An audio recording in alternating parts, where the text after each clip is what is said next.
কিটো ডায়েটে সারাদিন কিভাবে চলে এবং কি খাবার খেয়ে আমি 35 কেজি ওজন কমিয়েছি সে গল্পই আপনাদের সাথে করব। তো সকালে ঘুম থেকে উঠে আমি যে কাজটা করি সেটা হলো আমি আধা ঘন্টা হাঁটাহাঁটি বা এক্সারসাইজ করি। করে এসে আমি যে পানিটা খাই সেটা হলো লেবুর পানি।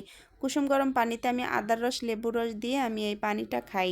তারপর আমি যে পানিটা খাই সেটা হলো চিয়া সিড।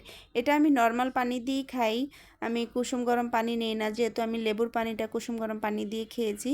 তো এই পানিটাও খাই। খাওয়ার পর আমি সকালে আর কিছুই খাই না। আপনাদের যদি ক্ষুধা লাগে আপনারা ডিম খেতে পারেন, বাদাম খেতে পারেন। তো আমি দুপুরে যে খাবারটা খাই সেটা হলো, এখানে আমি সবজি নিয়েছি, চিকেন দিয়ে আমি বাঁধাকপি দিয়ে একটা সবজি রান্না করেছি, শসা নিয়েছি, লেবু নিয়েছি এবং বাদাম নিয়েছি, সাথে আছে 1 গ্লাস চিয়া সিড। তো এভাবে আমি দুপুরের খাবারটা খাই। তো বিকালে আমি যেটা করি সেটা হচ্ছে আমি সালাদ খাই, যে কোনো একটা সালাদ খাই বা ডিম খাই, দুটো, ভারী কোনো খাবার খাই না, হালকা খাবার দিয়ে আমি বিকালটা শেষ করি। তারপরে আমি একটা চা নেই।